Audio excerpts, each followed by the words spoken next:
बिस्मिल्लाहिर्रहमानिर्रहीम। अस्सलाम वालेकुम स्टूडेंट्स। बेटा आज के लेक्चर में हमने रिएक्शंस ऑफ बेंजीन को स्टडी करने। सबसे पहले है हमारे पास इसमें electrophilic substitution reaction of benzene. यहाँ पे दो बातें समझने वाली हैं कि एक तो हमारे पास इलेक्ट्रोफाइल्स क्या होते हैं और दूसरा सब्स्टिट्यूशन रिएक्शंस क्या होते हैं। तो बेटा इलेक्ट्रोफाइल्स हमारे पास इलेक्ट्रॉन डेफिशिएंट स्पीशी को कहते हैं। ऐसी कोई चीज़, ऐसा कोई ग्रुप ऑफ एटम्स जिसके पास ये एबिलिटी हो कि वो किसी और से जो है इलेक्ट्रॉनिक डेंसिटी को गेन कर सके या पेयर ऑफ इलेक्ट्रॉन्स को गेन कर सके। तो और वो खुद या पॉजिटिवली चार्ज हो या उसका ऑक्टेट जो है वो इनकम्प्लीट हो या फिर वो उसके अंदर इतनी एबिलिटी हो कि वो किसी और के जो है इलेक्ट्रॉन के पेयर को गेन कर सके। तो इस तरह वाले सब्सटेंसेस को हम इलेक्ट्रोफाइल कहते हैं। इलेक्ट्रोफाइल बेटा पॉजिटिव इन नेचर होते हैं। पॉजिटिव इन नेचर इसलिए इसका मतलब ये है कि वो इलेक्ट्रॉन जो है वो किसी से ले सकते हैं, डोनर एटम से इलेक्ट्रॉन ले सकते हैं, जो कि हमारे पास होते हैं न्यूक्लियोफाइल्स। एक इलेक्ट्रोफाइल और उसका जो अपोजिट नॉर्मली होता है वो होता है न्यूक्लियोफाइल। न्यूक्लियोफाइल जो होते हैं वो इलेक्ट्रॉन रिच स्पीशी होते हैं, जबकि जो इलेक्ट्रोफाइल्स होते हैं वो इलेक्ट्रॉन डेफिशिएंट स्पीशी होते हैं। इनकी जो एग्जैक्ट डेफिनेशन है बेटा वो चैप्टर 10 में गिवन है, वहाँ पे भी हम पढ़ लेंगे उसको इंशाल्लाह। लेकिन फ़िलहाल के लिए आप इतना माइंड में रख लें कि अगर कोई पॉजिटिव सब्सटेंस जिसके अंदर ये एबिलिटी हो कि वो किसी दूसरे से पेयर ऑफ इलेक्ट्रॉन को गेन कर सके, तो इस तरह वाली सब्सटेंसेस को हम इलेक्ट्रोफाइल्स कहते हैं। ये पॉजिटिवली चार्ज भी हो सकते हैं और न्यूट्रल भी हो सकते हैं। तो आपने ज़रा थोड़ा सा इस बात को वो फिक्स नहीं कर लेना है कि पॉजिटिव चार्ज चीज़ें ही हमारे पास इलेक्ट्रोफाइल्स होती हैं। न्यूट्रल चीज़ें भी इलेक्ट्रोफाइल हो सकती हैं अगर उनके अंदर इतनी एबिलिटी हो कि वो किसी और से इलेक्ट्रॉन पेयर को एक्सेप्ट कर सकें। बहरहाल बेटा जो आपके पास बेंजीन है ये normally electrophilic substitution reaction show करती है। इलेक्ट्रोफिलिक सब्स्टिट्यूशन का मतलब ये है कि बेंजीन जो है वो अपने हाइड्रोजन्स को रिप्लेस कर सकती है किसी ना किसी इलेक्ट्रोफाइल से।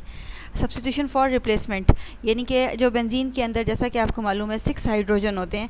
अगर कोई स्ट्रॉन्ग इलेक्ट्रोफाइल हो, बेटा वीक इलेक्ट्रोफाइल जो है वो बेंजीन के ऊपर अटैक नहीं कर सकता है। उसकी वजह यह है कि बेंजीन जो है वो एक्स्ट्रॉर्डिनरीली स्टेबल है, बहुत ज़्यादा स्टेबल है।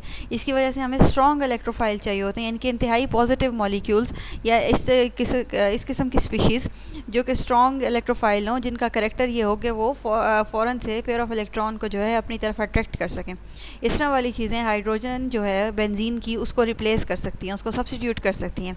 तो ये वाले रिएक्शंस जो है बेंजीन कॉमनली शो करती है। इन रिएक्शंस को हम कहते हैं इलेक्ट्रोफाइल सब्स्टिट्यूशन रिएक्शन या इलेक्ट्रोफिलिक सब्स्टिट्यूशन रिएक्शन। मतलब ये है कि कोई एक्सटर्नल इलेक्ट्रोफाइल आके वो आपके पास बेंजीन की हाइड्रोजन को रिप्लेस कर देता है और उसकी जगह अटैच हो जाता है। बेटा सब्स्टिट्यूशन रिएक्शन जो है बेंजीन में वो सिर्फ और सिर्फ हाइड्रोजन की रिप्लेसमेंट यानी कि उसमें होती है, हाइड्रोजन की रिप्लेसमेंट पॉसिबल है, कार्बन की रिप्लेसमेंट पॉसिबल नहीं है। क्योंकि अगर कार्बन जो है वो रिप्लेस हो जाए बेंजीन रिंग से तो फिर वो बेंजीन नहीं रहेगी। ठीक है, तो हाइड्रोजन को जो है वो हम रिप्लेस कर सकते हैं। बेंजीन रिंग जो है उसका स्ट्रक्चर मेंटेन रहेगा और उसकी जो हाइड्रोजन है उसकी जगह हम कुछ और लगा देंगे, लग सकता है नॉर्मली इजीली। तो इस तरह वाले रिएक्शंस को हम कहते हैं इलेक्ट्रोफिलिक सब्स्टिट्यूशन रिएक्शंस। बेटा ये सबसे पहले आज हम सिर्फ जो है जनरल मैकेनिज्म देखते हैं, मतलब ये जो हम इलेक्ट्रोफिलिक सब्स्टिट्यूशन की बात कर रहे हैं कि ये आपके पास होती कैसे है। बेटा इसके 2-3 स्टेप्स हैं, उनको आप ज़रा गौर से सुन लें ताकि आपको समझ आ जाए। बेटा सबसे पहले मैंने जैसे अभी आपको कहा है कि हमें एक स्ट्रॉन्ग इलेक्ट्रोफाइल की ज़रूरत होती है। नॉर्मल जो इलेक्ट्रोफाइल्स होते हैं वो इस कदर पावरफुल नहीं होते कि वो बेंजीन रिंग की स्टेबिलिटी को रिड्यूस कर दें और उसको की रिएक्टिविटी को बढ़ा दें। तो हमें जो है स्ट्रॉन्ग इलेक्ट्रोफाइल्स की रिक्वायरमेंट होती है। तो उसके लिए सबसे पहले आप ये वाला इक्वेशंस देखें। इस इक्वेशन में हम जो है एक स्ट्रॉन्ग इलेक्ट्रोफाइल जनरेट करने लगे हैं। ये जो एक्स है ये एग्जाम्पल के तौर पर ये इक्वेशन लिया है। ये जो एक्स है आपके पास ये कोई भी हेलोजन हो सकता है, क्लोरीन, ब्रोमीन और आयोडीन नॉर्मली यूज़ किए जाते हैं। बेटा तो आपके पास ये हेलोजन और जब ये एक आयरन जो है इसके साथ हम इसका रिएक्शन करवाते हैं तो आपके पास ये सब्सटेंस बनता है। ये आपके पास ट्राई हेलोजन का जो कंपाउंड बना है, ये आयरन के साथ जब हम रिएक्शन करवाते हैं हेलोजन का तो हमारे पास ये कंपाउंड बनता है 2FeX3।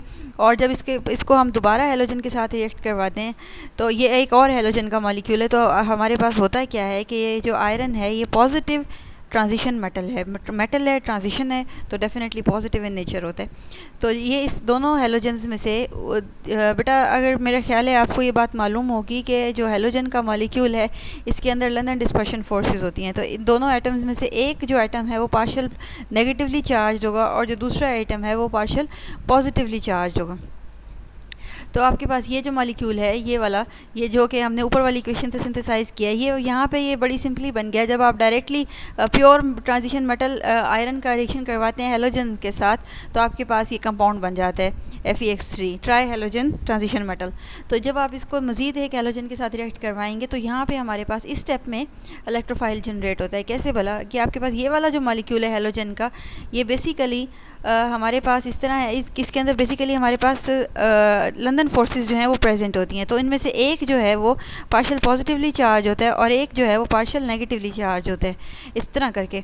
तो बेटा जो आपके पास ये जो आयरन वाला मॉलिक्यूल है, ये इसमें से जो पार्शियल पॉजिटिव वाला चार्ज पार्शियल नेगेटिवली वाला जो चार्ज एटम है उसके साथ रिएक्ट करेगा और उसको अपने, क्योंकि ये आयरन जो है, क्योंकि ये मेटल है तो ये खुद पॉजिटिवली चार्ज है, तो हमारे पास ये जो नेगेटिव वाला हैलोजन होगा ये इस आयरन के साथ रिएक्ट करेगा और हमारे पास रिज़ल्ट में ये Fe(X4) नेगेटिव की जो है फॉर्मेशन हो जाएगी। जबकि पीछे वाला ये जो हैलोजन है, क्योंकि ये अभी रिमेनिंग होगा, तो ये जो है हमारे पास ये यहाँ पे आ गया। ये हमारे पास एक इलेक्ट्रोफाइल है स्ट्रॉन्ग। इसके ऊपर अगर आप गौर करें तो ये आपको पॉजिटिव चार्ज भी नज़र आ रहा होगा।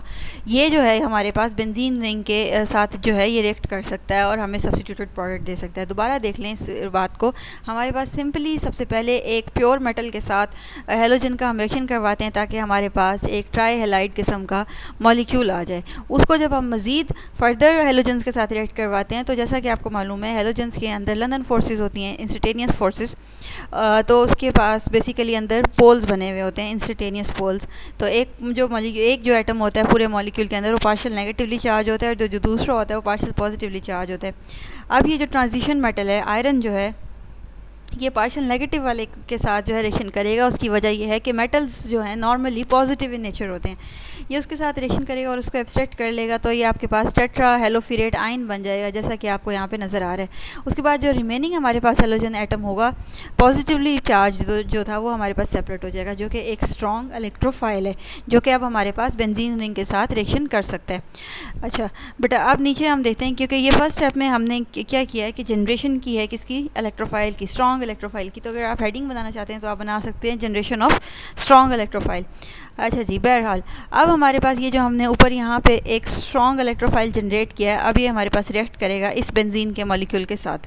बेटा प्योर जो हैलोजन का एटम है वो डायरेक्टली बेंजीन के साथ रिएक्ट नहीं कर सकता, ये उसका मैकेनिज्म है। उसकी वजह यह है कि बेंजीन का जो रिंग है वो एक्स्ट्राऑर्डिनरीली स्टेबल है, तो हमें एक स्ट्रॉन्ग पॉजिटिव मॉलिक्यूल चाहिए जो बेंजीन के साथ रिएक्ट कर सके। अगर बेटा आपको ये वाला मैकेनिज्म जो है अच्छी तरह समझ में आ जाता है तो आगे वाले 2-3 पेजेस पे जितने रिएक्शन दिए हैं वो सब के सब आपको समझ आ जाएंगे, बहुत ज़्यादा फिर आपके लिए काम आसान हो जाएगा। तो ये जो बातें हैं इनको अच्छी तरह समझ लें। फर्स्ट स्टेप में आपने किसी भी इलेक्ट्रोफिलिक सब्स्टिट्यूशन रिएक्शन जो भी हो बेंजीन का, फर्स्ट स्टेप में आपने उसमें एक स्ट्रॉन्ग इलेक्ट्रोफाइल को जनरेट करना होता है।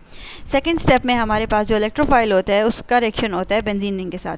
अच्छा जी, अब हम देखते हैं कि हमारे पास ये बेंजीन के साथ कैसे रिएक्ट करता है। बेटा एक बात माइंड में बिठा लें, मैंने आपको पहले भी बताई थी, हमारे पास ऑर्गेनिक केमिस्ट्री में जो टेल और ये जो एरो हम लगाते हैं तो टेल उस साइड पे होती है जिस तरफ नेगेटिव चार्ज होता है और हेड उस तरफ होता है जिस तरफ पॉजिटिव चार्ज होता है। इसका मतलब ये होता है कि नेगेटिव चार्ज से पॉजिटिव चार्ज की तरफ इलेक्ट्रॉन जा रहे हैं, तो इस बात का ख्याल रखना। अगर आपने एरो की जो डायरेक्शन है वो रिवर्स कर दी तो आपका जो रिएक्शन है वो गलत हो जाएगा, बी वेरी केयरफुल।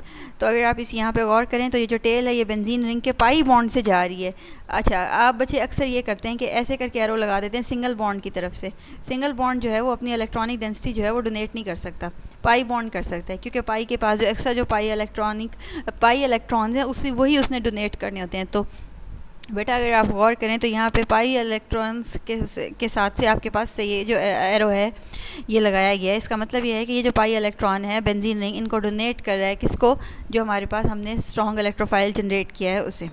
अच्छा जी, अब नेक्स्ट स्टेप में क्या हुआ है अगर आपको मालूम है तो ये 6 जितने भी कॉर्नर्स हैं बेंजीन रिंग के सबके साथ एक एक हाइड्रोजन लगी हुई है। तो हम सिर्फ इस वाली कार्बन की हाइड्रोजन को डिस्कस करेंगे, क्योंकि हमारे पास जो रिएक्शन है वो इस पे हो रहा है, किसी पे भी कर सकते हैं आप क्योंकि सब इक्वलेंट हैं। बहरहाल अब अगर आप गौर करें तो हमारे पास एक हाइड्रोजन पहले से लगी हुई थी बेंजीन रिंग के साथ, वो ये है, और ये जो एक्स है ये हमने अभी अटैच किया है। ये प्लस जो है ये आपने ध्यान से लगाना है। इसकी वजह यह है कि आपके पास ये वाली जो कार्बन है अब जो इसकी वैलेंसी है वो डिससेटिस्फाई हो गई है। किस तरह, क्योंकि जो पहले तो यहाँ पर डबल बॉन्ड था जिसकी वजह से उसके 4 बॉन्ड पूरे थे, एक सिंगल बॉन्ड ये वाला, दूसरा डबल बॉन्ड, तीसरा जो है इस वाली कार्बन के साथ, और चौथा इसकी अपनी जो हाइड्रोजन है, यानी कि यहाँ पे जो इसकी हाइड्रोजन होगी लिखे ना भी तब भी ये क्लियर क्लियर होता है कि इसके हर कार्बन के साथ एक एक हाइड्रोजन है। तो चौथा इसकी हाइड्रोजन के साथ। अब क्योंकि ये डबल बॉन्ड जो है वो ख़त्म हो गया है, तो इस कार्बन की जो वैलेंसी थी वो 3 रह गई है, डिससेटिस्फाई हो गई है, इसलिए हमने पॉजिटिव चार्ज लगाया है। एक ये वाला बॉन्ड 1, एक 2, और तीसरा जो है वो इसकी अपनी हाइड्रोजन के साथ, तो 3। और चौथा वो था जो डबल बॉन्ड था, जो कि अब ख़त्म हो गया है, क्योंकि वो जो डबल बॉन्ड था वो इस एक्स के साथ ऊपर वाली कार्बन ने अपनी बॉन्डिंग करने में यूज़ कर लिया हुआ है। तो ऊपर वाली कार्बन के तो चारों बॉन्ड पूरे अगर आप काउंट करें तो 1, 2, 3, 4। तो ऊपर वाली कार्बन के 4 जो बॉन्ड्स हैं वो कंप्लीट हैं, सेटिस्फाइड हैं। लेकिन नीचे वाली कार्बन का क्योंकि डबल बॉन्ड अब ख़त्म हो चुका है, ऊपर वाले ने तो डबल बॉन्ड की जगह पे अपना एक्स लगा लिया हुआ है, लेकिन नीचे वाली कार्बन जो है उसने कुछ भी नहीं अटैच किया और उसका डबल बॉन्ड ख़त्म हो गया, जिसकी वजह से उसकी वैलेंसी जो है वो डिससेटिस्फाई हो गई है। बट इसलिए हम जो है ये पॉजिटिव चार्ज लगाते हैं। अच्छा, कुछ न्यू बुक्स के अंदर ये पॉजिटिव चार्ज जो है ये अंदर वाली साइड पर लिखा हुआ है, तो आप वहाँ भी लिख सकते हैं, जहाँ मर्जी लिख दें, लेकिन लिखना इस कार्बन के साथ ही है। तो ये जो अब चीज़ बनी, क्योंकि अब ये एक आयन बन चुका है, इसके ऊपर पॉजिटिव चार्ज आ गया हुआ है ना, इसलिए अब ये एक आयन है, तो इसका हम नाम देते हैं बेंजोनियम आयन। बेटा ये जो बेंजोनियम आयन है ये इस कदर स्टेबल नहीं होता है, अभी इसने रीअरेंज होके फर्दर कुछ और चीज़ बन जाना है। अच्छा, अगर आपको अभी तक ये वाली इक्वेशन याद है तो इसमें से हम ये वाली जो चीज़ है वो यूज़ कर चुके हैं, और ये वाली जो चीज़ है ये अभी तक पड़ी हुई है। तो अब क्या होगा, जब आपके पास इस वाले बेंजोनियम आयन की फॉर्मेशन हो जाएगी, इसके साथ अब हमारा ये जो फिरेट आयन था, टेट्राहेलोफिरेट आयन, ये रिएक्ट करेगा। अब क्या होगा कि आपके पास, मैंने आपसे कहा था कि जो टेल है वो नेगेटिव तरफ की साइड पे होगी, नेगेटिव जो क्या कहना चाहिए आपकी स्पीशी होती है उसकी साइड पे होगी।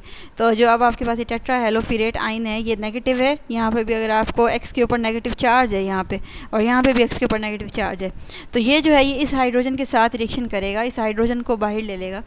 अब क्या होगा, जब ये इस हाइड्रोजन को बाहर ले लेगा तो ये जो हाइड्रोजन का और इस कार्बन का बॉन्ड था ये वापस से अंदर शिफ्ट हो जाएगा। बेटा जब ये अंदर शिफ्ट होगा तो इन दोनों कार्बन के दरमियान में दोबारा से डबल बॉन्ड बन जाएगा, जैसा कि आपको यहाँ प्रोडक्ट में नज़र आ रहा है। इस मॉलिक्यूल ने, ये जो आपके पास मॉलिक्यूल है टेट्राहेलोफिरेट आयन, इसने जो है आपके पास अपना नेगेटिव चार्ज यूज़ करते हुए हाइड्रोजन के साथ रिएक्शन कर लिया है, क्योंकि हाइड्रोजन जो है पॉजिटिव है। बेटा अगर पूरे हाइड्रोजन पॉजिटिव है, क्योंकि सिर्फ हाइड्रोजन एटम की हम बात करने लगे, अगर पूरे इस बॉन्ड और हाइड्रोजन की हम बात करते तब इसने हाइड्राइड आयन होना था, तब वो नेगेटिव होता। लेकिन यहाँ पे ये जो एक्स नेगेटिव है ये सिर्फ और सिर्फ इस हाइड्रोजन एटम के साथ, जो कि एक H पॉजिटिव आयन होगा, उसके साथ रिएक्ट कर रहा है, तो डेफिनेटली रिएक्शन जो है वो पॉसिबल होगा। और ये जो दोनों इलेक्ट्रॉन्स हैं, यानी कि ये जो बॉन्ड है, एक बॉन्ड का मतलब होता है 2 इलेक्ट्रॉन्स, तो ये जो दोनों आपके पास, ये जो इस बॉन्ड के दोनों इलेक्ट्रॉन्स हैं, ये वापस से अंदर की तरफ शिफ्ट होंगे और इन दोनों कार्बन के दरमियान में दोबारा से डबल बॉन्ड बना देंगे। डबल बॉन्ड बनने की सूरत में हमारे पास ये जो चार्ज है ये ख़त्म हो जाएगा, जैसा कि आपको प्रोडक्ट में नज़र आ रहा है। अब यहाँ से इस कार्बन से हमारे पास हाइड्रोजन जो है वो हट चुकी हुई है, और सिर्फ जो हेलोजन है वो रह गया है। मतलब कि क्या हुआ है ओवरऑल, अगर आप गौर करें तो पूरे रिएक्शन में हमने हाइड्रोजन की जगह अपने एक्स इलेक्ट्रोफाइल की सब्स्टिट्यूशन करवा दी है। बहरहाल पहले एक दफ़ा इसकी बाय प्रोडक्ट को डिस्कस कर लेते हैं। FeX4 नेगेटिव था, ये एक X जो है वो इस H के साथ रिएक्ट करके HX बन गया है, पीछे FeX3 रह गया है, जो कि एक न्यूट्रल मॉलिक्यूल है, जो कि ये था, ये हमारे पास दोबारा से बन गया हुआ है। और H और X, एक X, क्योंकि ये X4 नेगेटिव था, एक एक्स्ट्रा X वो, और एक जो हाइड्रोजन यहाँ से आया ये HX, तो ये आपके पास HX जो है ये यहाँ पे आ गया, और FeX3 साथ में, क्योंकि ये मॉलिक्यूल की भी डेफिनेटली डिग्रेडेशन होगी। और उसका जो हेलोजन है, जो एक्स्ट्रा आयन था, हेलाइड आयन, उसने इस H के साथ रिएक्ट करके ये आपके पास हाइड्रोजन हेलाइड बना दिया, और ये FeX3। और इस बेंजीन के मॉलिक्यूल में हमारे पास सिंपली ये हुआ है कि जो हाइड्रोजन एटम था वो उसको रिप्लेस कर दिया है हेलोजन एटम ने, इलेक्ट्रोफाइल ने। तो ये हमारे पास इलेक्ट्रोफिलिक सब्स्टिट्यूशन हुई है। बेटा ये बहुत इंपॉर्टेंट मैकेनिज़्म है, इसको हम कहते हैं journal mechanism for electrophilic substitution. ये नीचे वाला रिएक्शन भी बिल्कुल ऐसे ही है, इसमें सिर्फ और सिर्फ हमारे पास एक्स की जगह जो है वो ई लिखा हुआ है, यानी कि कोई भी इलेक्ट्रोफाइल जर्नल किया हुआ है इस रिएक्शन को, यानी कि सिर्फ हेलोजन नहीं, कोई भी इलेक्ट्रोफाइल अगर हमारे पास होगा तब भी जो है ये मॉलिक्यूल इसी तरह रिएक्ट करेगा। और बेस नॉर्मली हम ऐसी चीज़ को कहते हैं क्योंकि जो अपने इलेक्ट्रॉन पेयर को डोनेट कर सके, जैसे यहाँ पे हमारे पास FeX4 था, क्योंकि ये अपने इलेक्ट्रॉन पेयर को डोनेट कर रही है, तो हम इसको केमिस्ट्री में इसकी जो नेचर है वो बेसिक है, क्योंकि ये अपनी इलेक्ट्रॉनिक डेंसिटी को डोनेट कर रही है। तो यहाँ पे हम लिख सकते हैं बेस, मतलब कि इलेक्ट्रोफाइल कोई भी ऐसी चीज़ जो पॉजिटिव है। और जो अपनी इलेक्ट्रॉनिक डेंसिटी डोनेट कर रही है वो बेस है। बेटा बेस और न्यूक्लियोफाइल में क्या फ़र्क है? न्यूक्लियोफाइल आपके पास किसी भी पॉजिटिव चीज़ पे अटैक कर सकता है, जबकि बेस जो है वो सिर्फ और सिर्फ प्रोटॉन पे अटैक कर सकती है। तो दोनों में ये फ़र्क होता है, न्यूक्लियोफाइल भी आपके पास कोई नेगेटिव चीज़ होती है और बेस भी आपके पास कोई ना कोई नेगेटिव चीज़ होती है। अब बेस और न्यूक्लियोफाइल में ये फ़र्क है कि आपके पास जो बेस है वो सिर्फ और सिर्फ हाइड्रोजन पे अटैक कर सकती है, जबकि न्यूक्लियोफाइल जो होता है वो आपके पास किसी भी पॉजिटिव एटम पे अटैक कर सकता है। तो इस तरह करके ये इतना ज़्यादा मेजर डिफरेंस यहाँ पे आपको यानी कि परेशान होने की इसके सिलसिले में ज़रूरत नहीं है। लेकिन फिर वैसे आपके माइंड में होना चाहिए कि इनके अंदर अगर हम बिल्कुल ही बेसिक लेवल पे देखें तो क्या फ़र्क है, वो यही फ़र्क है कि केमिकली इनके जो बिहेवियर में डिफरेंस है वो ये है कि जो न्यूक्लियोफाइल होता है वो आपके पास किसी भी नेगेटिव स्पीशी के साथ जो है उसका रिएक्शन हो जाता है। बेस का नॉर्मली आपके पास हाइड्रोजन आयन के साथ होता है। बहरहाल ये दोनों जो मैकेनिज्म है ये बिल्कुल सिंपल है। इसमें हमारे पास पर्टिकुलरली हेलोजन की एग्जांपल ली गई है, एक्स क्योंकि हेलोजन को रिप्रेजेंट करते हैं, और इसमें हमारे पास जनरली किसी भी इलेक्ट्रोफाइल की एग्जांपल लिखी है। इन दोनों मैकेनिज्म को बेटा आपने घोल के पी लेना है, बहुत अच्छी तरह याद कर लेना है। अगर ये आपको समझ में आ जाता है अच्छी तरीके से तो आपके आगे वाले ये जितने भी रिएक्शंस हैं तकरीबन एसाइलेशन तकरीबन जो है आपके पास एसाइलेशन तक पेज नंबर 185 तक, तो यहाँ तक के रिएक्शंस जो हैं ये आपके लिए कोई मसला नहीं होगा अगर आपको ये जनरल मैकेनिज़्म जो है ये समझ में आ जाता है। तो मेरा ख्याल है बड़ा फ़ायदे का काम है। इतने काफ़ी सारे रिएक्शंस जो हैं वो आप कवर कर लेंगे अगर आपको ये जनरल मैकेनिज़्म समझ में आ जाता है। इसको आज ही बेटा अच्छी तरह कवर कर लें। अगर इसमें से आपको कोई पॉइंट क्लियर नहीं हुआ या मैंने कुछ छोड़ दिया या आपको कोई समझ नहीं आया तो डेफिनेटली आप मुझसे पूछ सकते हैं। Thank you so much. अल्लाह हाफिज़।